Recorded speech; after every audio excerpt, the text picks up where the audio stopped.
बहुत उत्साह नाची नाचिकी जाओ आगे बहुत आनंद लगे प्रेम रे मन गोटे मनोवृत्ति प्रेम भाग आसे भारी कालिया पाखे दुख प्रकाश करो कालिया सी बुझे कौन भल मंद कौन पाद तले पड़छ सी जानी। अच्छा गोसिंग विषय कौन कह केमती लगे से तो देखी भी बहुत सहयोग अच्छी गोसिंगर माने आम ये आम बहुत सम्मान दिउ पूरा पूरी सी भी कीर्तन ये भी आमको सहयोग कर सी भी जान आमर से गोटे देवता गोटे ठाकुर माने बहुत से सहयोग करती सहयोग आम हूँ आगू को माड़ी चलचु।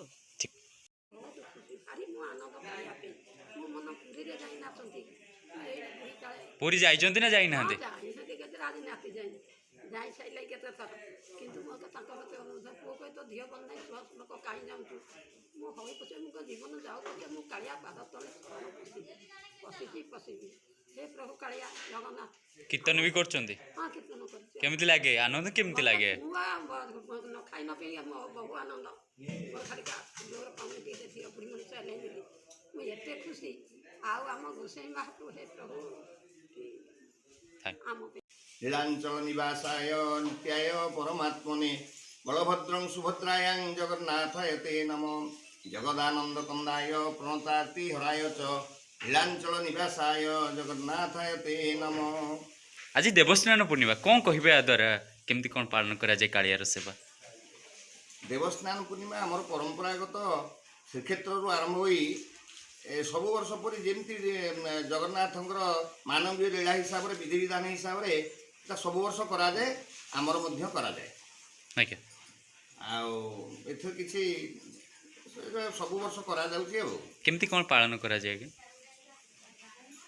ठाकुरंकर प्राथमिक कार्य सकाळ पूजा पर 11टा बेलू पहंडी विजे आरंभ हे आम स्नान मंडप को जाइकरी सेठी पूजा कलश कार्य तापरे होम पूजा पूजी पर से स्नान हे नूतन लुगा पिंधिकी भोगराग हे। आगे कालिया को देखा पे अनेक भक्त जाउछन्ति पुरी कौन लीला थाई तार? कालिया लीला तो अनंत असीम तांको लीला विषय देव न जानती कुतो मनुष्य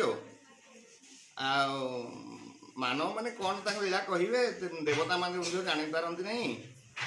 देवस्नान पूर्णिमा ठाकुर तांकर शयन पूर्णिमा पर्यंत 1 मास लीला अति सुंदर अति रहस्यमय आम साधारण मानव आमर ग्रामांचल आम अंचल जगन्नाथ मंदिर आम जी आम कर्तव्य हिसाब से विधि विधान में भल भाव करूँ बहु लोक समागम होती आज अनवसर घरे विजय करेंगे ठाकुर मानवीय लीला हिसाब से ज्वर हम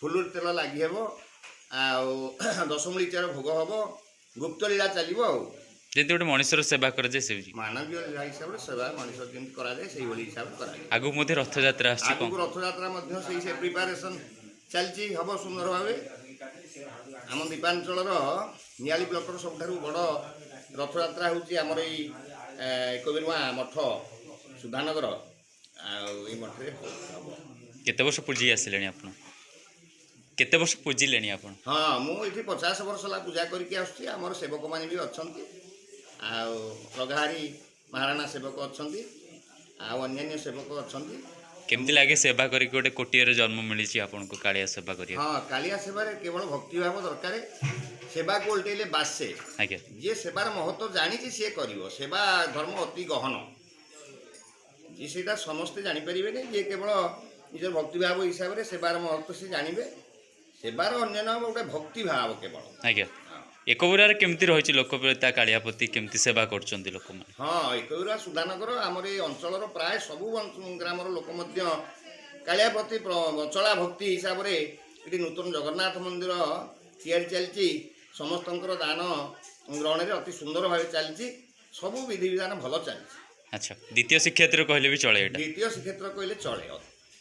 ନାମକରଣ କେମିତି ସେବା କରୁଛନ୍ତି ଏପଟେ ଜଗନ୍ନାଥ ଏକବର ମାନେ ଆଧ୍ୟାତ୍ମିକ ଭାବରେ ସେବା କରୁଛନ୍ତି ସବୁବେଳେ ଆଜ୍ଞା ଆମର ଏଇ ପିଲାମାନେ। ଦେବସ୍ନାନ ପୂର୍ଣ୍ଣିମା କେମିତି ଲାଗିବ ଦେବସ୍ନାନ ପୂର୍ଣ୍ଣିମା ତ ମହା ଉତ୍ସାହରେ ପାଳିତ ହେଉଛି, ମହା ଉତ୍ସାହରେ ପାଳିତ ହେଉଛି। ମହୋତ୍ସବ ହବ 3 ଦିନ।